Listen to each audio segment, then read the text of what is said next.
주께 나의 영혼 어찌할 바를 몰라 헤매이고 있을 때 주를 찬양 손을 삼손은 딥나 여인과의 그 불행한 결혼의 결말, 그리고 비극적인 일들을 경험하였음에도 불구하고 또다시 블레셋 가사에 가서 한 기생에게로 들어갑니다. 그리고 블레셋 사람들이 자신을 죽이려 한다는 사실을 알고 있음에도 또다시 소래골짜기의 드릴라를 사랑하게 됩니다. 이런 삼손의 모습에서 우리는 두 가지 역설적인 사실을 깨닫게 됩니다. 하나는 죄의 유혹은 이처럼 끈질기고 강력하다라는 것입니다. 죄의 유혹이 이처럼 강력한 것은 죄는 우리 손에 잡히는 잠깐의 쾌락을 주기 때문입니다. 그러나 죄는 영적이고 그리고 실질적인 대가를 요구한다는 사실을 알아야 돼요. 겉은 달콤할지 모르지만 그러나 그 결과는 우리가 책임질 수 없는, 감당할 수 없는 그 아픔과 상처로 찾아온다라는 것입니다.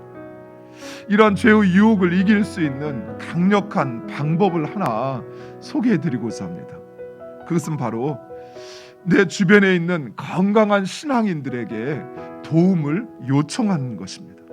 우리는 그 죄의 자리, 죄의 유혹을 이기기 위해서는 건강한 신앙인, 진정 말씀으로 나를 위로하고 나를 격려하고 또 때로는 나를 책망할 수 있는 그런 신앙인을 내 주변에 둘 수 있어야 돼요. 두 번째로, 이러한 삼손을 통해서 블레셋으로부터 이스라엘을 구원하시는 하나님의 손길을 우리는 보게 됩니다. 이전에 하나님께서 마노아에게 아들을 주시겠다 말씀하시면서 하나님은 분명히 그를 통해서 이스라엘을 블레셋으로부터 구원하시겠다라고 말씀하셨습니다. 하지만 삼손은 그 성적 욕망을 이기지 못하는 아주 치명적인 약점을 가지고 있었습니다. 하나님은 이러한 삼손의 그 치명적인 약점에도 불구하고, 아니 그것을 통해서조차 하나님 말씀하신 것을 이루신다는 사실입니다. 우리는 결코 우리 앞에 지금 보이는 그 눈의 현실, 눈앞에 처한 현실, 그것으로 인해서 좌절하거나 또는 그것으로 인해서 우리의 마음이 흔들려서는 안 된다라는 것입니다. 그것 너머에 있는 하나님을 보십니다. 하나님의 말씀은 결코 취소되거나 폐기되지 않습니다. 하나님의 말씀은 어떤 상황에 있어서 반드시 이루어집니다. 따라서 우리는 오직 그 하나님의 말씀을 붙잡아야 돼요. 그리고 그 말씀에 순종해야 할 것입니다. 가끔씩 하나님을 위한다, 교회를 위한다 하면서 불의하고 악한 일을 하는 사람들을 보게 됩니다. 그러나 그것은 하나님을 속이려고 하는 것이에요.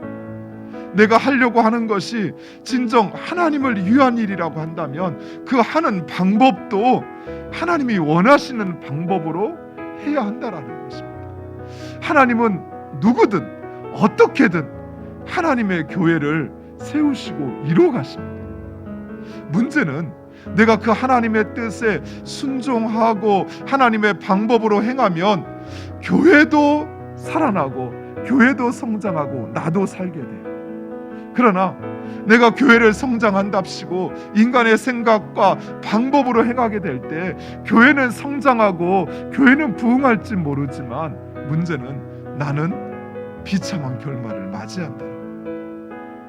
따라서 우리는 결코 하나님의 일을 한다 하면서 불법적이거나 불의한 일 방법을 해서는 안 돼요.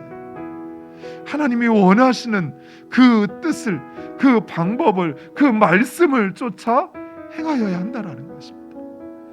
우리의 영이 깨어있지 않으면 누구나 시험에 들고 유혹에 빠질 수밖에 없어요. 따라서 우리는 항상 시험에 들지 않도록 깨어 기도해야만 합니다. 그러기 위해서는 또한 하나님의 말씀에 자신을 비추어 봐야 합니다. 그리고 그 말씀이 말하는 대로, 하나님의 뜻이 행하는 대로 행할 수 있어야 하는 것이.